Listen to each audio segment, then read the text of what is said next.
Welcome to Subramani.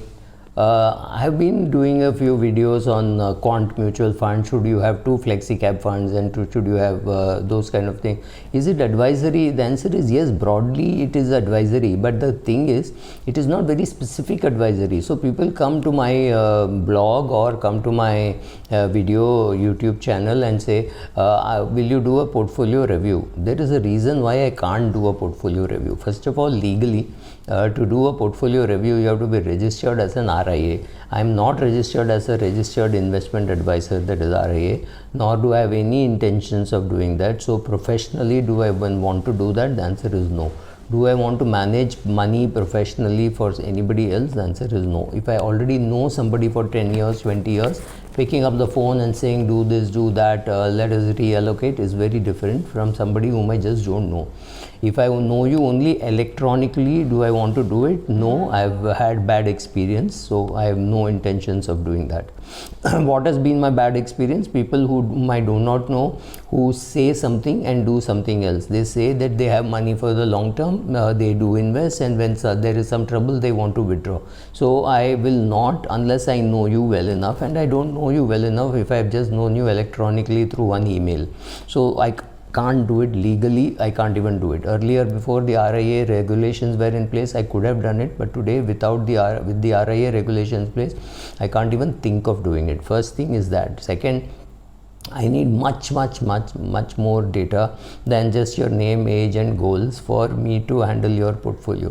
Right, so the people whom I do some kind of advisory work, which is also saying, hey, buy the share, this looks good, or I think the steel sector is run up very well, so now that you have booked your profits, you might as well put into some other fund. So something which is again very specific to individuals is something which I can do because these are friends whom I have known for 10, 15, 20, 30, 40 years, right? So those people are different. Where I know what kind of risk profile they have, and whether they like equities or whether they like debt, whether they like mutual funds or whether they like direct equities, I know them very well. I know how their wives will react, I know how their husbands will react, right? So these are people whom I know, whom I can occasionally say something. Again, this is not, I'm not running a PMS for them. I'm just occasionally discussing things like this, but that is about all. So can anybody run a very specific PMS just being on social media? Answer is no. I may once in a while say something, I may once in a while tweet about some investment which I had made or something which I just sold or something which I just bought. I can come and tell you, oh, I got rid of 80-90% of the sugar in my portfolio, but I've got rid of only 50% of the steel. But that's too broad, right? You cannot run your portfolio based on such comments. So these are comments. I could write an article for somebody saying what are the retirement problems. Again, it does not mean I know you. I just don't know you. I don't know your family. I don't know your risk-taking ability. I don't know when you will retire. I can of course ask, but the question is, have I registered myself as an RIA? The answer is no. So professionally, I can't. So when people come and say, oh, I know you're not an RIA, you can still do it. I'm not an RIA because I don't want to do it, right? So I'm very clear that I don't want to do stuff like that. If you come to me, I will definitely forward you to another IFA or MFD, depending on your choice, whether you want to do direct, whether you want to do it through an MFD. That's your choice. Whether you want to do a PMS, whether you want to do an AIF, choice is all yours. But I don't do it myself, and these are the reasons why I don't do it, because I can tell you in your overall portfolio 45%, 50% should be large cap, then there should be mid cap, then there should be small cap. You should of course have a liquid fund, you should have something in ultra short and blah blah blah.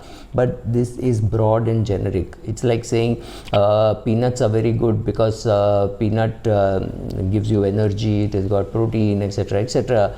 But if you have peanut allergy, that is something which your financial advisor will know. I will not know. I will not know that you have peanut allergy. That's your problem, not a general problem.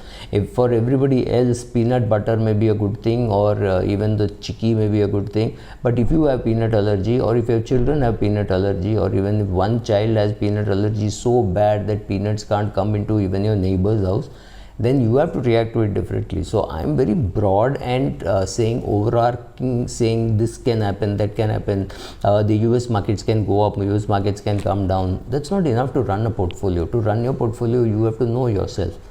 and the market is a very expensive way to place to find out whether you know yourself. So don't do that, because portfolios also evolve, because not because of anything else, because you also evolve. Where you are at 22 you are a different advisor, at 32 you will be different, at 42 you will be different, and at 82 you will be different. You will want different things from your portfolio, right? At 22 you want growth, at 82 you want no surprises. Sorry, you're not even worried too much about inflation. You say I got another 10 years to go, so I don't have to worry about inflation. So your portfolio could be very different at 82. In fact, it will be different at 82. So if I don't know you very well, there is no way how I can do, and if I wanted to do, I would have registered myself as an RIA. I'm not registered as an RIA. However, if you do send me a mail, I can take the trouble to forward it to somebody. It's not too much of a trouble, so I will forward it to somebody, that person, and you can have a discussion. Again, I have no vested interest in sending your data to anybody or anything, so it's completely your call. I can connect the two of you, and then you can decide whether you want to go ahead, not go ahead, whether you want the same location. If you're in Delhi and you're comfortable with an advisor in, say, Bangalore, that's great. If you're in Bangalore and you're okay with an advisor in Chennai, I can do all that. I mean, I can just give you, I don't want to be very specific, say, oh, you're in Delhi, I'll refer you to this person in Delhi. I can do it, but I'm not very sure whether I want to do it. Whether that person is interested in your kind of business, I may not know, right? So some of those things I can do, but advisory, online, offline, not my cup of tea, at least no longer. Thank you.